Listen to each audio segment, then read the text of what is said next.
सज्जनांनो, आईचं आपल्या बाळावर किती निस्वार्थ प्रेम असते हे आपल्या सगळ्यांनाच माहिती आहे. आणि आई आपल्या शेवटच्या श्वासापर्यंत आपल्या बाळावर निस्वार्थ प्रेम करत राहते. आणि तिला त्या बाळाकडनं काय अपेक्षा असते की ज्या मुलाला मी 9 महिने माझ्या पोटात वाढवले, त्याला माझ्या हाताने घास भरवले, त्याला माझं बोट धरून चालायला शिकवलंय, त्या मुलाने फक्त शेवटपर्यंत माझ्या जवळ राहावं, माझ्या म्हातारपणाची काठी व्हावी आणि दिवसातून फक्त 2 मिनिटं माझ्याशी वेळ काढून बोलावं, ही अपेक्षा त्या आईची असते. पण मुलं आजकाल काय करतात, करिअरमुळे, कामामुळे आपल्या आईला हळूहळू विसरून जातात. त्यांच्या हेही लक्षात नसतं की घरी आपली एक म्हातारी आई आहे. एक तुम्हाला छोटंसं उदाहरण द्यायचं झालं तर एक छोटीशी गोष्ट तुम्हाला मी सांगेन.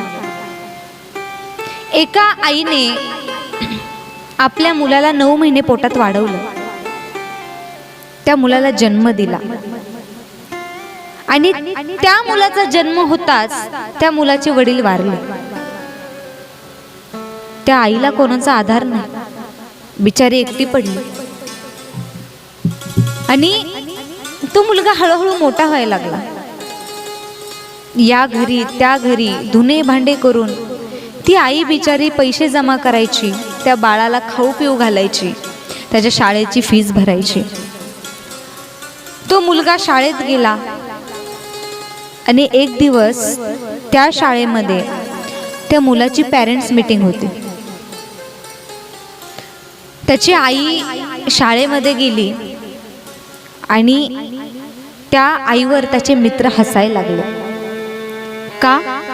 कारण त्याची आई एका डोळ्याने अंध होती.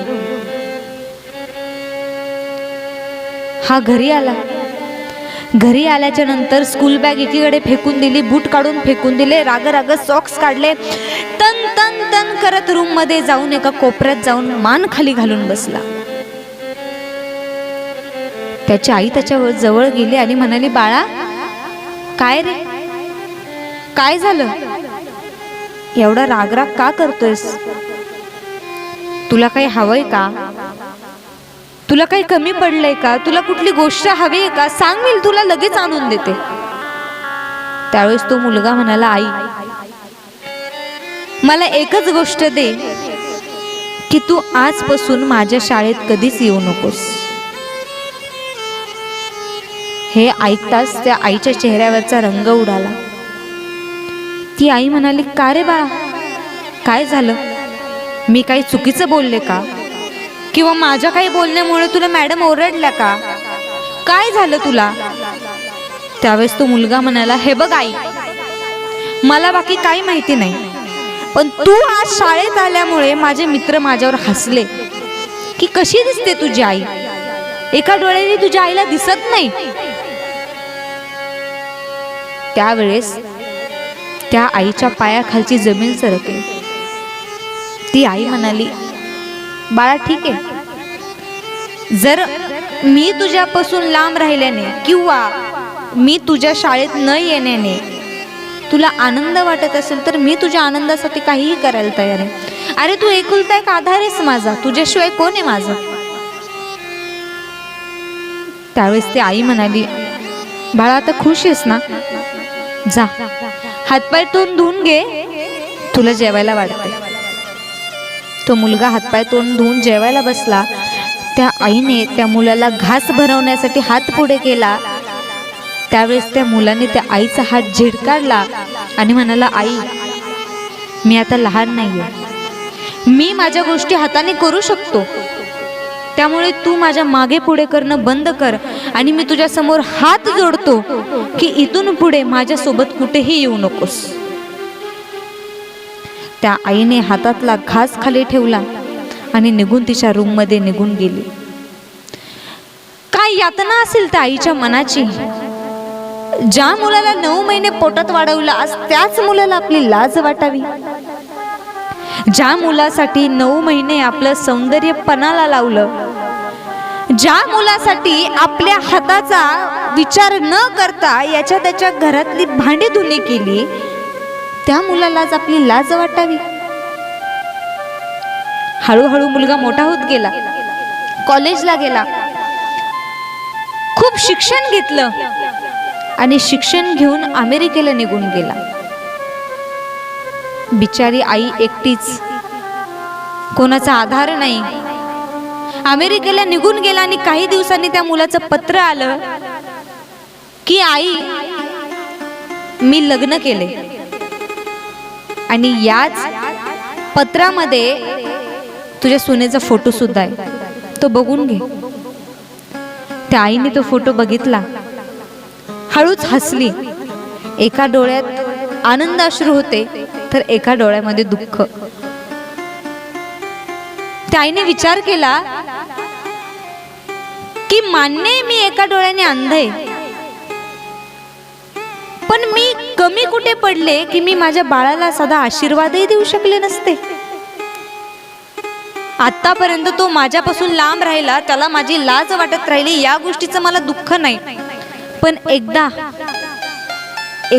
तुम्हाला म्हणू शकला असता की आई, मी लग्न करणारे, मला तुझा आशीर्वाद हवाय. मनाची समजूत काढली, डोळ्याचं पाणी पुसलं आणि ओठावर एक छोटंसं हास्य दिलं आणि म्हणाली, असो, आपल्या मुलाचा चांगला संसार तर चांगला झाला ना, बस. त्या आईने त्यातच आनंद मानला. काही दिवसांनी त्या आईचा फोन आला आणि ती आई त्या मुलाला म्हणू लागली की बाळा, अरे आता हातपाय काम करत नाहीत रे, मला घ्यायला येतोस का? आता काम होत नाही माझ्याच्याने, पाय दुखतात, गुडघे दुखतायत आणि तर एकटीला बघायलाही कुणीच नाही. एकतर तू माझ्यापाशी येऊन राहा, नाहीतर मला तरी तिथे घेऊन जा. सुनबाईचंही तोंड पाहिलं नाहीये. त्यावेळेस तो म्हणाला, आई, इथं आम्ही आमचं कसं ऍडजस्ट करतोय आमचं आम्हाला माहिती, तरी तुला आम्ही 1-2 महिन्याला पैसे पाठवतोय ना, मग तू कर ना तुझं, का आमच्यामध्ये लुडबुड करतेस? हे ऐकताच त्या आईचे अश्रू अनावर झाले. ती आई म्हणाले, ठीक आहे बाळा, पण माझ्या शेवटच्या क्षणी तरी येशील ना रे मला बघायला? त्यावेळेस मुलगा म्हणाला, आई, मला महत्वाची मीटिंग आहे, तू फोन ठेव, अशी फालतू बडबड करायला मला वेळ नाही. आईने फोन ठेवला आणि तो फोन आईचा शेवटचा फोन होता. काही दिवसांनी आई सिरियस झाली, दवाखान्यात भरती झाली. डॉक्टरांनी फोन केला की तुमची आई खूप सिरियस आहे, तुम्हाला सिग्नेचर करायला यावं लागेल. तो म्हणला, डॉक्टर, मी तुम्हाला पैसे पाठवून देतो, तुम्ही तिकडं मॅनेज करा, मला यायला जमणार नाही. शेवटी आईचा मृत्यू झाला. ही बातमी शेजाऱ्या पाजाऱ्याकडनं त्याला कळाली आणि तो म्हणाला की तुम्हाला पैसे पाठवून देतो, अंत्यविधीचा कार्यक्रम तुम्हीच करा, मला यायला वेळ नाही. शेवटी वेळ नाही म्हणून निदान 10व्याला तरी आला. 10व्याला आल्यानंतर त्या शेजारच्या काकाने त्याला बोलून घेतलं आणि म्हणाला, बाळा, तुला तुझ्या आईसाठी वेळ नव्हता, तिची इच्छा होती की शेवटच्या क्षणी तरी तू तिला बघावंस, 2 शब्द तिने तुझ्याशी बोलावे, पण त्यासाठी तुला वेळ मिळाला नाही. अरे शेवटच्या क्षणी तर जाऊ दे, तू मेल्यानंतर सुद्धा आला नाहीस. एकुलता एक मुलगा ना तू, आणि तुझ्या आईला कुणी परक्याने अग्निडाग द्यावा? असो, तुझ्या आईला शेवटच्या क्षणी तुझ्यासोबत काहीतरी बोलायचं होतं, ती इच्छा अपूर्णच राहील, पण तुझ्यासाठी तिने एक पत्र लिहून ठेवले, वेळ असेल तर निदान तेवढं तरी वाच. त्याने पत्र उघडलं. पत्रामध्ये होतं, माझं लाडकं बाळ, अरे तू कितीही मोठा झालास ना तरी माझ्यासाठी तू अजून बाळच आहेस, आणि मी तुला 9 महिने पोटात वाढवलंय रे, तू माझ्या पोटचा गोळ आहेस. तुझ्यावर राग तरी कसा धरू, तुझ्यावर रुसवा तरी कसा धरू? पण आतापर्यंत लपून ठेवलेली एक गोष्ट तुला शेवटच्या क्षणी सांगायची होती, पण तू शेवटच्या क्षणीही आला नाहीस, म्हणून पत्र लिहावं लागलं. ती गोष्ट अशी बाळा, ज्यावेळेस तू जन्माला आलास त्यावेळेस तू एका डोळ्याने अंध होतास